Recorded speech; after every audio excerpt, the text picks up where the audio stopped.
Caio, eu vou voltar um pouquinho no tempo, porque acho que a sua pergunta ela é pertinente.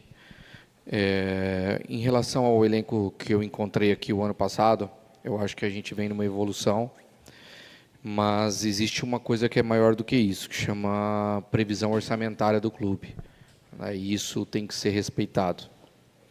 Não tem como hoje um clube de Série B do brasileiro ter 30 atletas em condições totais de ser titular do clube. Então, eu acho que hoje o plantel que o Goiás tem, ele é, sim, suficiente para pensar em acesso e título. Eu venho conversando isso com o professor Mancini todos os dias. Pode ser que exista algum movimento, como eu venho falando para vocês, um ou outro, né, para essa janela, mas o nosso plantel é um plantel importante e tem condições totais de terminar a 38ª rodada com acesso, com título. Acho que quando a gente perde um jogo dessa forma, em casa ainda, né, que dói, como o professor falou, a gente começa a levantar algumas hipóteses que surgem, né? Mas a gente confia muito no elenco, e tudo aquilo que a gente diagnosticar que tem necessidade, pode ter certeza que, se existir disposição financeira para isso, o Lucas vai estar no mercado para buscar. Agora, eu também preciso respeitar o caixa do clube. Ô, Lucas, boa noite.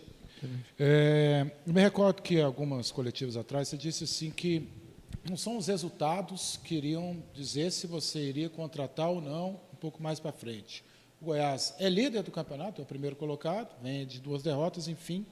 Mas está mudando alguma coisa no seu pensamento nesses últimos jogos para essa janela de julho, ou o que você tinha como retilíneo naquela época ainda, um pouco atrás, você continua com o mesmo pensamento? Porque se a gente for observar, do time do Campeonato Goiano, o Goiás trouxe o Anselmo, trouxe o Benítez e trouxe o Tite, porque teve esse problema de zagueiro.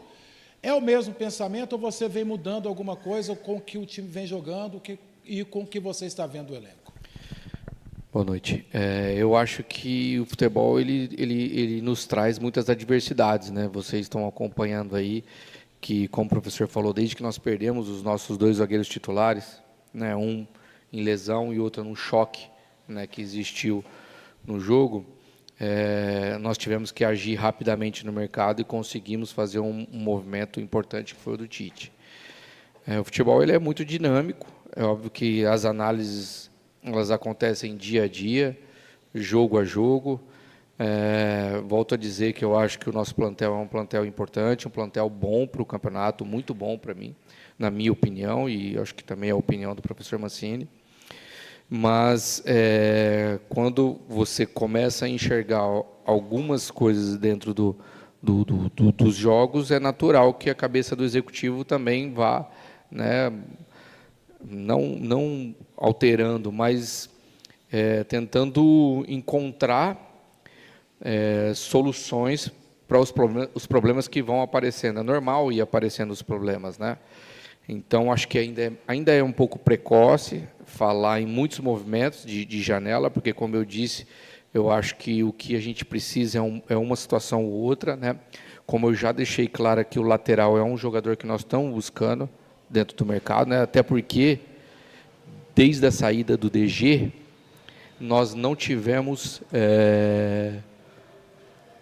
Se for o campeão?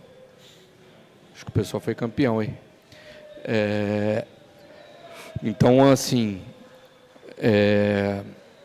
eu acho que ainda é um pouco precoce para a gente poder, né, falar sobre isso, mas pode deixar que eu estou antenado e minha conversa com a comissão técnica ela é dia a dia e a gente vai buscar sanear os problemas que vão aparecendo. Por isso, pode haver mais de um ou outro movimento, sim, durante a janela. Lucas, boa noite. O Caio e o Júnior abordaram contigo questão de reforços, né? Agora, 2 situações fora esse tema. A primeira, assim que o Adriel foi expulso, né, o VAR entrou em ação e a produção da Band News, ela acionou alguns árbitros ou ex-árbitros e eles colocaram que o VAR não poderia entrar em ação naquele lance porque era lance de amarelo e não de vermelho direto. por mais que, de repente, a expulsão foi injusta ou justa, Sim. o VAR não poderia entrar em ação. E aí, mediante essa posição que tivemos, também a produção foi atrás de juristas, e aí colocaram que é um erro de direito, que o Goiás tem brecha jurídica para tentar a anulação do jogo, poderia ser um erro de direito da arbitragem. A direção já tem esse tipo de pensamento, tem a chance do Goiás tentar alguma ação jurídica em cima disso, num erro de direito hoje da arbitragem no estádio Alê Pinheiro. E uma outra situação, semana passada a imprensa de Curitiba colocou que você estava na lista da direção do Atlético do Paraná. Você chegou a ser procurado pela direção do Atlético do Paraná? André, nós conversamos isso inclusive agora há pouco. Realmente ele toma o segundo cartão amarelo, né, e depois o vermelho, né? Então, a regra fala que, nesse caso, não é cabível, né, o VAR. O árbitro cometeu um equívoco ali, ele se equivocou realmente, achando que o goleiro do time deles acho que estava ali para reclamar, e ele não percebeu que o goleiro estava ali para bater a falta, na verdade, né? Existe um erro dele, né, e depois existe o erro do VAR de interferir no jogo de forma crucial, né? É óbvio que o nosso jurídico vai analisar, né? A gente sabe que voltar jogo no Brasil ou algo do tipo é uma decisão muito, muito difícil de acontecer, né? Mas nós vamos olhar sim. Eu já entrei em contato com o Dr. João Vicente na hora que aconteceu isso, né?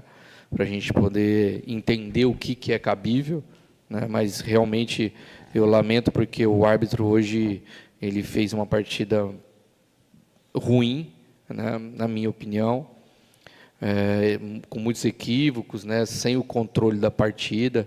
A equipe deles, por muitos momentos, praticou um antijogo ruim, né, para quem está assistindo, para todo mundo que está assistindo em casa, para nós que estamos aqui trabalhando, né. Então, acho que sempre cabe um pouco de respeito quanto a isso, mas nós vamos procurar, se existir algum tipo de direito que o Goiás tem, você pode ter certeza que nós vamos, né, procurar os caminhos.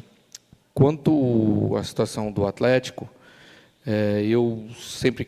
desde que eu cheguei aqui, eu disse que em uma oportunidade que o Goiás já tinha me feito convite antes, eu não vim porque eu tinha um contrato em vigência em São Paulo. E isso a minha vida é pautada em cima disso. Os meus compromissos que eu assumo, eu vou até o fim.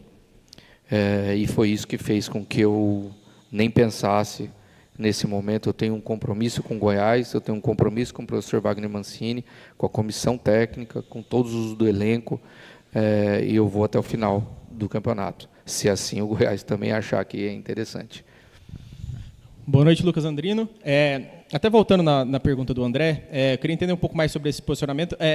Você até disse sobre o fato do árbitro ter entendido que o goleiro tinha ido para reclamar e não para cobrar falta, se houve uma comunicação entre vocês após o jogo, se houve algum tipo de contato, justamente para tentar entender um pouco mais sobre esse lance, e só para a gente ficar um pouco mais claro, você disse que o Goiás, caso tenha esse respaldo jurídico, que pretende ir atrás. O Goiás, em caso de possibilidade, o Goiás vai pedir ou a anulação do jogo, ou para que esse jogo possa ser disputado em uma outra data, em um outro momento, é de interesse de vocês? Só para falar, porque eu tive a conversa com o árbitro ao término da partida. E eu fui até ele e falei que ele havia errado, porque ele não poderia ter usado o VAR para revisar um segundo amarelo. E ele falou que ele errou, e exatamente dessa forma. Ele disse que ele errou, que ele achou que o atleta, o Adriel, o goleiro, tinha ido para fazer cera, para reclamar, e eu falei para ele, eu achei que você deu o cartão porque ele mexeu na bola, ele pegou a bola do lugar e tirou do lugar. Ele falou, não, eu achei que ele tinha ido lá para reclamar, tal. E aí eu falei para ele, mas mesmo assim, você não poderia usar o VAR. A questão é que você usou o VAR de uma forma errada. E aí agora, por favor, Lucas, só para deixar claro aqui. Acho que é exatamente isso. Ele cometeu um erro, mas ele também não poderia recorrer ao VAR. O erro faz parte da partida.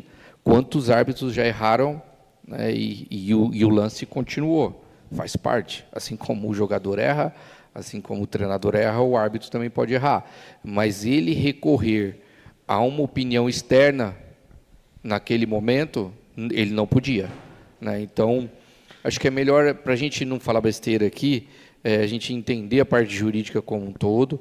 É fato que ele não poderia recorrer ao VAR. Agora, a gente só precisa entender o que seria o desenrolar disso, né? Para que o Goiás também não se mova de uma maneira que atrapalhe futuramente o clube no campeonato, né? Eu acho que também não seria justo. Se couber algo, nós vamos ingressar, com certeza. Boa noite, Andrino. Quando se fala em janela para o torcedor, um grande sonho é Tolói, que está na cidade, está livre no mercado. É um sonho também da diretoria? Você pensa nisso? Já chegou a conversar com o zagueiro?